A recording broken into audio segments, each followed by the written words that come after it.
Very good. Welcome. I got so tired after 25 years of coming here every Mardi Gras and trying to think of a new costume, unlike Minnie Mouse, that I thought, wait a minute, have we ever talked about payas? Payas, yeah, absolutely. That's a good thing to talk about. Well, I thought it was time to bring it up, and then I figured I'd hand it over to you since you're the learned payas expert. Well, the payas was a traditional character in medieval carnival, Mardi Gras. He typically a man, but who knows? Who knew? They were very well disguised, and they wore straw or in this case moss, burlap bags. And they were representative of sometimes the wildness or, malfare. And the payas also means jester or trickster. Jokester. And sometimes the traditional payas would wear corn husks or straw or hay as part of their costume. And one of the things they would do is walk next to the horses, and the horses would take a bite of the hay and they would scream in pain, They have done that. We've seen them. But that's a beautiful payas costume. Well, thank you. I want to be in fashion. Mm-hmm. Tell them about the bells. Well, I find it ironic that we dress and mask so that no one knows who we are, and then we load up on bells to let them know we're coming. And every year I tell everyone, be sure that your hands are covered. And this is 24, 25 years in a row? I forgot my gloves again, so what can you say? Slow learner. But I thought, all the years that we've been going to Mardi Gras, invariably there is a payas of some sort that shows up. Now, the first mention that I know of a payas, this was prior to World War II. There was a place called Abe's Palace right here up the street on the corner of 2nd Street and Laurel. It was a dance hall, and every Saturday night, everybody came to town, and this was in the horse and buggy days that most of the stories came, and they would have dances all the time, and naturally they would have some for Mardi Gras. And my husband was nothing but maybe 3 or 4 years old at the time that he remembers coming to the Mardi Gras dance at Abe's Palace.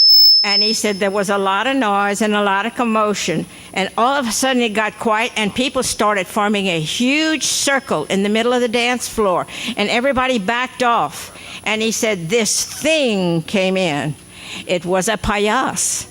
It was burlap stuffed with straw, corn husks, moss, whatever was available. Well, the baling twine is holding up my skirt and my pants underneath. Old ropes, feathers, whatever you could find is what you made your payas out of. And he said he remembers it being on top of, underneath, on either side, and in between everything that was in that dance hall. And then I thought, well, wait a minute, I think we've seen some payases before. In the late 50s, we drove to Mamou. My daddy and a bunch of his friends were running in Mamou, so we were there in time for the parade to come in. And there was a payas. Okay, so we did our thing and took some movies. We drove back to Eunice. Darn if we didn't hit the Eunice group coming in. There was a payas. So I thought, well, now, I have seen payases and I just didn't know it. But the best payas story I have, for I guess 15 or 20 years, we always lined up at the National Guard Armory on 9th Street. And there was high trailers, low trailers. There was a trailer right in front of the armory, loaded with young Mardi Gras. And there was a payas. It was a big payas. I mean, like big. And I looked at all the moss he had on him, and I could figure he'd be doing this before it was over with, because if you want a scratch, get some moss that's got red bugs in it. He was there, totally covered in moss. And somebody was just talking and happened to do this and with a cigarette. And the first thing you know, the boucan volé right here behind the payas. And nobody broke stride, not in the conversation or the whatever was going on, the camaraderie they were experiencing. Two of them just leaned over and poured their beer on the fire. And it was out. And nobody, I'm telling you, nobody missed cadence in whatever they were doing. It's a good thing they weren't drinking moonshine. No, yeah, well, hey, out You would have there, gone we up in a never puff know. of flame. That was the closest I ever came to seeing somebody, burned at the stake at Mardi Gras. But you cannot believe the stories that we tell you, that the whole point of masking for Mardi Gras is that I don't know who you are, even though I know those two people right there. I don't know who you are, and you're not supposed to know who I am. And for years, we went to Patasa. And there's a big red barn at Patasa. And that's where we stopped at noon. Défunt Patasa Run. We stopped at noon. And I happened to be roaming around taking pictures. And here's this payas. And he found him a pretty little blonde girl. And he'd pull on her hair or her shirt. He'd say, falsetto voice, "Come on, give the payas just a little kiss." And she'd say, "Look, I don't know who you are, but get away. Don't touch me. Leave me alone." And he followed her around, and he followed her around till finally I thought she was going to hit him. He said, "You hit me and I'll tell Mama." She said that's the closest I ever came to wanting to kill my brother. But I thought if that was not the most perfect example, first of all, of a payas, but a payas dressed at Mardi Gras with the sole purpose of fooling everybody, including his sister. There you go. So there's always a payas. There's always somebody wanting to grow up to be a payas.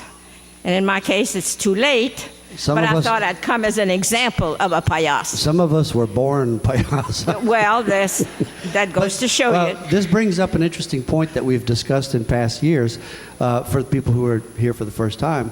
That is the business of the mask. As Georgie suggests, a mask is only fully functional when it's hiding the identity of someone from somebody else who would otherwise know them. I mean, if you fly in from Spokane and put a mask on, that's fine. I mean, you might be having a great time. And it may enable you to play a role. It may, liberate you because you have a mask on. People are not looking at your face. It may liberate you to play more than you might ordinarily do. But the mask is not really fully functional because they wouldn't know you if you took your mask off. But as George is saying, if you succeed in fooling your wife or your brother or your uncle or your sister or your brother, then it's really functioning. We make and have been for 30, 40 years now making masks. But in addition to that, I collect them. And I had a very good example of one made prior to 1900, hanging on the fireplace. And one year, one of our kids said, "I can't come back." He spent the week in here, went back to Baton Rouge, and said, "I'm not coming back." I said, "Well, okay, it's your loss." So we get to Mardi Gras, and we're working on light connections on the trail or something. And this Mardi Gras is standing there staring at us. And it creeps up behind my husband and starts pulling the wallet out of his pocket, trying to unbutton his shirt, standing in front of him, or Alan would put a tool down and the Mardi Gras would pick it up. And I looked across and I thought, my, that's a nice mask. I thought, guess so, it's mine. And I thought, now you're going to try to explain to me how my mask got from over there to over here till I realized that son of a gun had lied to me. He came in from Baton Rouge. He waited till we left, snuck in my house, got a costume, and put on my prize mask. Alan says, "Do you know who that Mardi Gras is?" I said, "Yeah, I was there when he was born." So you never know at Mardi Gras. Don't misjudge anybody. Somebody picking on you is probably somebody that knows you well enough to feel comfortable doing it. And you'll be a better person for it. Now, for those of people who are visiting, how many people visiting from outside the area who are here for the first time looking for Mardi Gras? Okay. So, play along. Don't fight it. Well, you can try, but it won't work. But that's a good way to end up in a ditch. Yeah, don't fight it. You might want to try to go somewhere, if you haven't already done this, go to a store somewhere and see if they'll give you a roll of nickels or a roll of quarters. because they're going to get something. And it just as soon not be your shoes or your glasses. Or your firstborn. Or your firstborn. Or your pants. Or my pants. Or your pants. Yeah. Now, he laughs, but he lost his pants to a group of women one year. Not completely. Oh, well, that's not what I heard. Due to poor planning and tight boots. Okay. The plan failed. But what I was going to say is, you know, if they play with you, they may play hard, and that's part of the point. But remember that it's all a game. It's all to make fun, to have fun. And for example, they'll steal your shoes, but they'll never steal both shoes. They'll only steal one. That's probably why you only see one on the highway. Yeah, that's it. Yeah.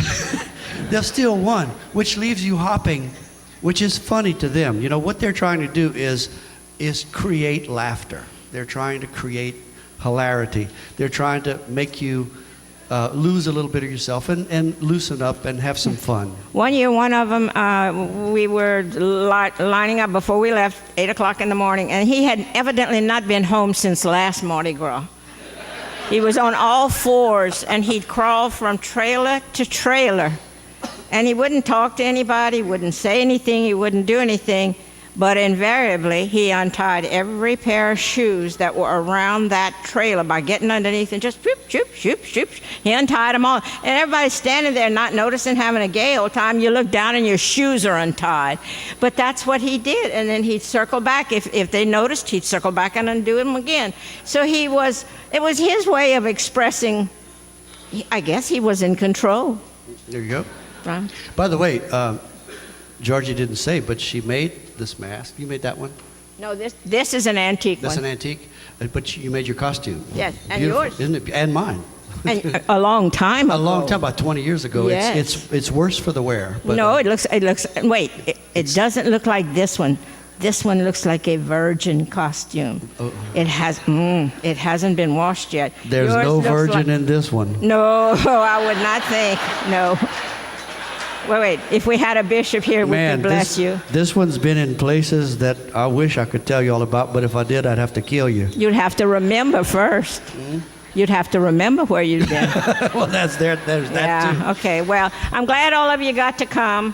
If you're around tomorrow around 3 o'clock, right here in the street in the front, we will be coming in with anywhere from 700 to 800 little bitty Mardi Gras. And they are so cute. But I think my grandmother and my in-laws would be very proud to know that we have passed the tradition on to that many children. The only part that they wouldn't get is the fact that we stopped 3 or 4 different schools here in town to let them chase chickens. And instead of being like the grown-ups, just opening another can of beer, these come back crying because they didn't get a chicken. So you have to console them because there's only one chicken and there's so many little Mardi Gras. But it's adorable to see how many of them show up in authentic costume. So I know that the effort on the behalf of the old-timers is finally sinking in. I can die happy. There you go. Thank you. I hope you don't very soon. Miss Georgie Manuel.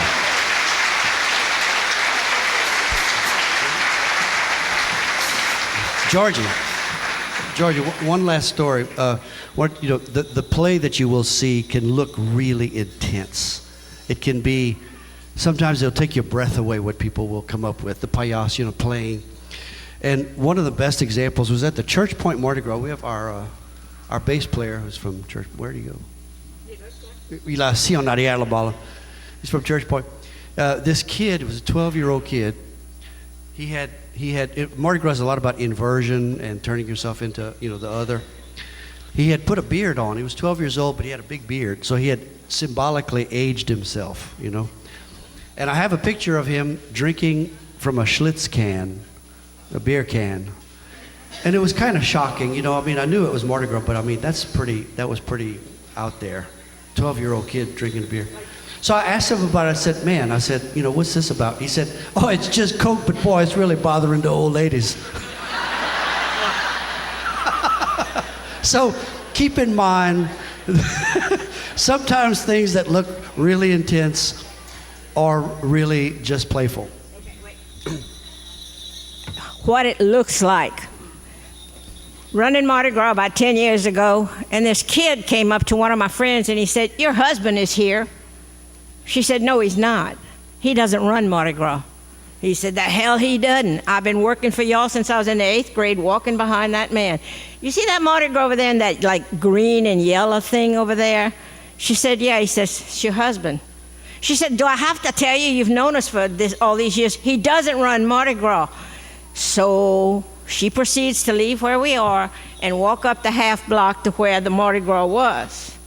And if you know one thing, you do not ever, under any circumstances, remove a Mardi Gras mask. Oh, no. No. And the veil in the back, some of them are long. Some of the headdresses have long veils in the back to cover the back of the hair. You want to cover your hands. You don't want to wear your normal everyday shoes. And, of course, you cover the back of your hair.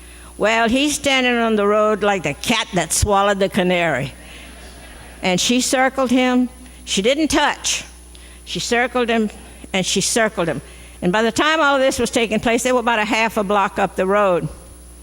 Then I saw this, and I thought, uh-oh, she knows he's here. But he had been there. Never in all the years that we had been out running Mardi Gras together had he ever come one time. And it took an employee of theirs who had spent his young childhood years walking behind them at their business. He said, break both his legs. If that's not him, but that's your husband. I know the walk. And that man had been at Mardi Gras, on and off our trailer, back and forth to the beer truck, dancing up a storm, and she had never, ever noticed. So my kid was one way, but these people had been married 40, 50 years by this time. No excuse. Y'all have fun out there. George Emanuel, thank you.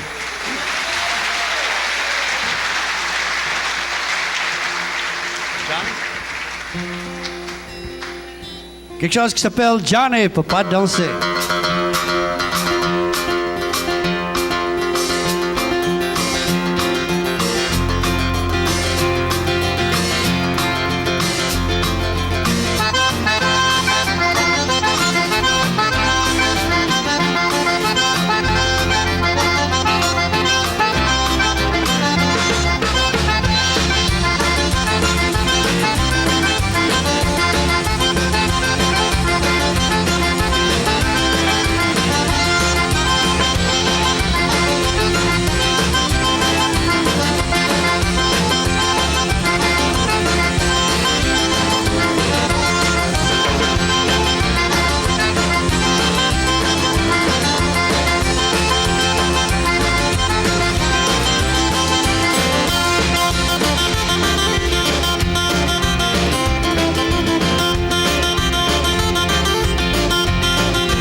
I don't say.